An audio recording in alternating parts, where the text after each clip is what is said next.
Sega.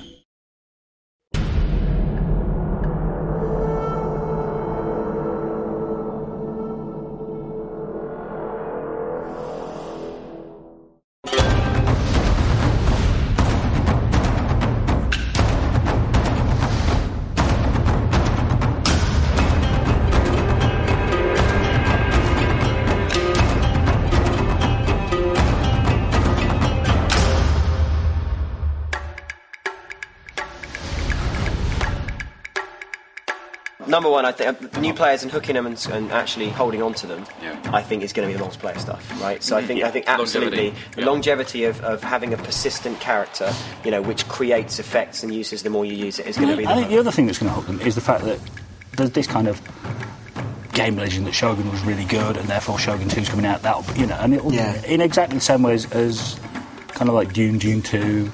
Yep, and building on where we were with Napoleon. Napoleon was Napoleon brought a lot of new players in. I'm sure this one's going to be much easier to get into than the others as well. Purely because it starts off so small. You're starting off with one region. You don't have to learn hundreds of new units, that's for sure. It's focused, easier to get into.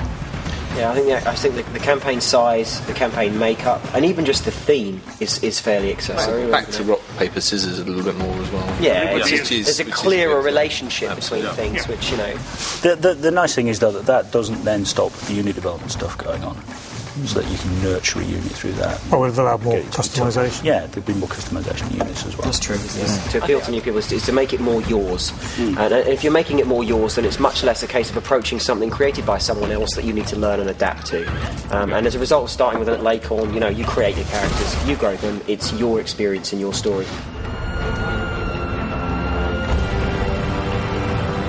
Artwork, music, and feel. They're hitting straight on. Art. Even with cherry blossom, falling cherry blossom. Even with the initial teaser trailers, people were getting this is a game. We had to put this is in-game footage on one of the videos just because people wouldn't believe that it was a game that looked so good. So the initial, So it's going to be the wallop factor when you. Visuals are the wallop. I think the spectacle of battle is going to be a big wallop. And then I think gradually you realise just how much is in there. The different areas of the game will one by one. You suddenly realise, I haven't seen this bit before. What's all this about? I'll just constantly surprise. When you realise you've clocked up 200 hours. Yeah. 2,000 in some people's cases. Or 2,000. And there's still surprises in there. That's what it is. So that'd be good. If we can waste 2,000 hours of somebody's life, that's brilliant. It's a win, isn't it? Yeah. So Jeff in Australia has hired taikos to do the drumming, the taiko drumming. Awesome, massive taiko drums. And Jeff himself is back. After a little sabbatical. Yes. Musical genius.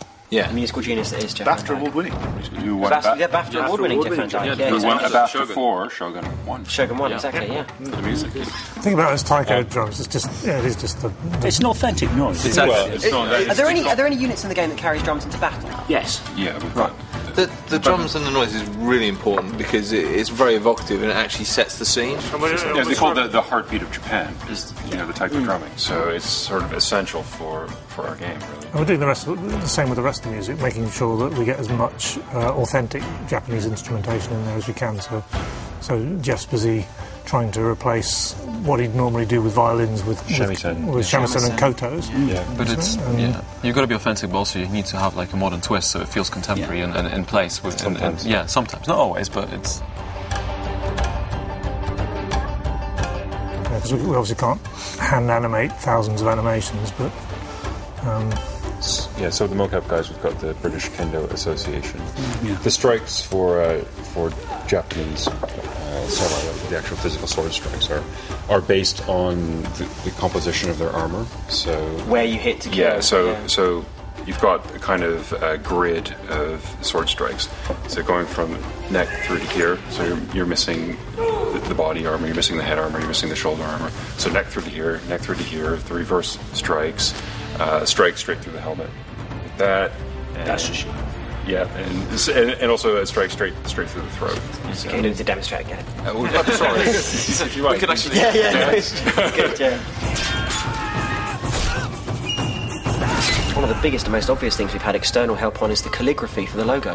That's right. The logo is written by a professional calligrapher in Japan, and he's absolutely fantastic. That is something we, under no circumstances could we. Because I remember I asked you if you could do it. Do you remember we had the fabric in the meeting room, and I said to you, "Can you guys take a brush and paint the fabric?" And you said, "Absolutely no way." We tried to do that for Shogun 1. Yeah, and it just doesn't work. Nick tried to do that for Shogun 1, couldn't he?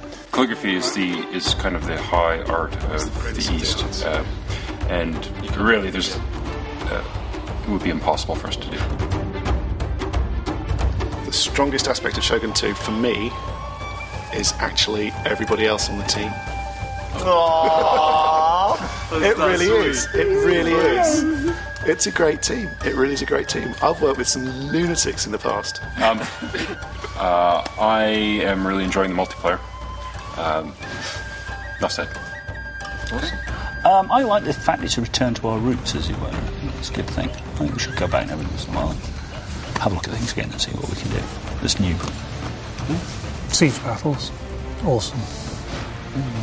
Oh, so difficult. Everything. Just everything. Everything. I mean, the AI, I mean, the visuals, the artwork, the multiplayer, everything. Can't really put it down to one single thing. The thing I'm most excited about is the RPG system and the kind of personality you can give the characters. That's definitely my buzz with this one. For me, it's got to be art style. I think it's just fantastic.